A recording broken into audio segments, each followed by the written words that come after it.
10 से 20 लाख तक चार्ज करते हैं, जो कि गवर्नमेंट पोर्टल पे मात्र कुछ हज़ार रुपए में होता है। 13 लाख से लेके कम से कम 25 लाख तक उस टाइप के फाइन्स भी लगाते हैं, जो कि आपको इन लैक्स में पे करना पड़ता है। तो डिग्री तक आप मान के चलिए कम से कम 1 CR तक का खर्च जाता है। प्रैक्टिस भी उतनी अच्छे से नहीं हो पाती है।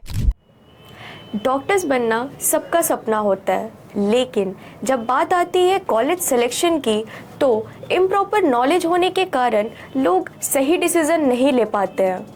Moving to our topic, we are going to discuss types of colleges, selection criteria and budget of the colleges.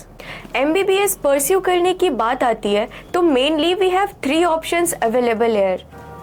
First, Indian government colleges. Second, Indian private medical colleges. And third, government medical colleges owned by foreign government, or in simple general word, you can say MBBS abroad. अगर बात की जाए Indian government medical colleges की फ़ी range अगर देखी जाए तो 7,000 से 80,000 रुपीज़ पर ईयर चला ही जाता है। डिपेंड करता है वो आपके कॉलेज सिलेक्शन पे। अब बात करते हैं इंडियन गवर्नमेंट मेडिकल कॉलेजेस के बारे में, थोड़ा सा डीपली जानते हैं। तो अगर आप इसके एलुमनाई होते हो तो आपको एक अलग लेवल का, अलग किस्म की रिस्पेक्ट मिलती है, और यहाँ तक कि काफ़ी सारे पेशेंट भी आपको मिलते हैं प्रैक्टिस करने के लिए। लेकिन एक आपको उसके अंडर सुपरविजन के रखा जाता है, जिसमें आप आपके हेड सीनियर डॉक्टर्स के अंडर रहते हो।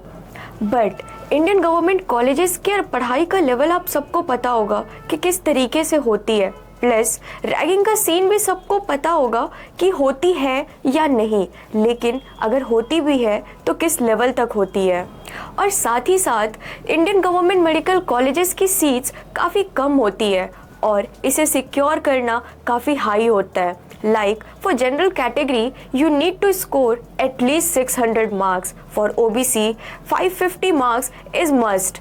And for SC and ST categories, you need to score at least 500 marks. After securing your marks, you need to go through with government counseling round. लेकिन improper knowledge होने के कारण आप सही से काउंसलिंग नहीं कर पाते हैं। इंडिया में काफ़ी लोग काउंसलिंग के नाम पे आपसे 10 से 20 लाख तक चार्ज करते हैं, जो कि गवर्नमेंट पोर्टल पे मात्र कुछ हज़ार रुपए में होता है।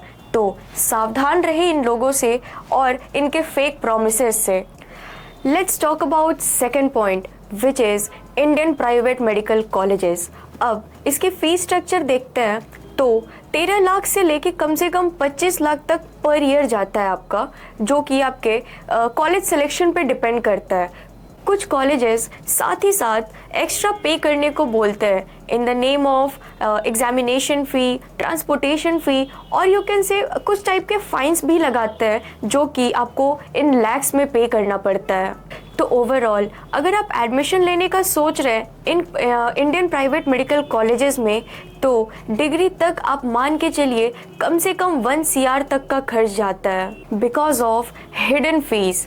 और इतना खर्च करने के बाद भी आपके patient level in comparison to Indian government medical colleges काफ़ी कम होते हैं, और इसका ये मतलब है कि आपकी प्रैक्टिस भी उतनी अच्छे से नहीं हो पाती है in comparison to Indian government colleges. Majorly काफ़ी सारे प्राइवेट कॉलेजेस में थ्योरेटिकल क्लास काफ़ी अच्छे से होती है। प्लस एक और बात इन कॉलेजेस के बारे में, तो कुछ प्राइवेट मेडिकल कॉलेजेस ने रैगिंग पे कंट्रोल पा ली है।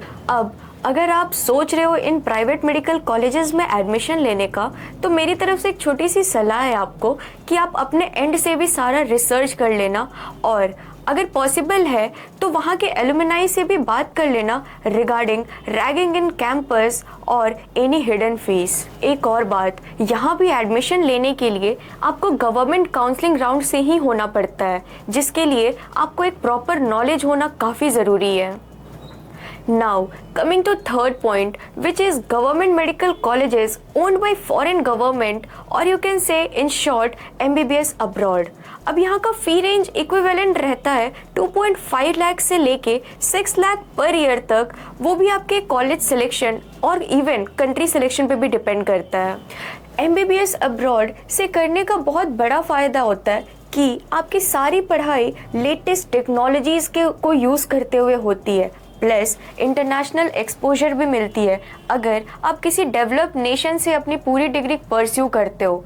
अब डेवलप्ड कंट्री है तो यहाँ की पढ़ाई का लेवल आप इमेजिन कर ही सकते हो कि किस तरह से होती है। MBBS अब्रॉड में एडमिशन लेने के लिए सिर्फ एक ही क्राइटेरिया होती है जो कि नीट क्वालिफिकेशन। हाँ, आपको बस अपनी नीट क्वालिफाई करनी है, नो काउंसलिंग राउंड, नथिंग। यहाँ तक कि यहाँ पे पेशेंट डेंसिटी भी काफ़ी हाई होती है, तो आपको पढ़ाई के साथ साथ आपकी knowledge as an practical knowledge भी काफ़ी बढ़िया से हो जाती है। अब बात करते हैं, डेवलप कंट्री है, डेवलप सिटी है, तो वहाँ पे रैगिंग का भी कोई सीन नहीं होता है।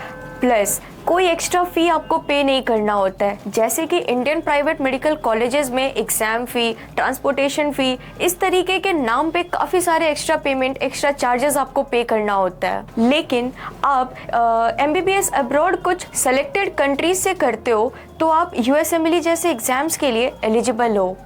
आज के वीडियो के लिए बस इतना ही। नेक्स्ट वीडियो में मैं आपको ये बताऊंगी कि कंट्री सेलेक्ट करते समय कौन कौन सी चीज़ें आपको ध्यान में रखनी है and about budget of universities plus detailed knowledge of the universities. You can also get link in description about our upcoming videos of country selection and university overview. Thanks for watching. Contact us for detailed inquiry and follow us for more updates.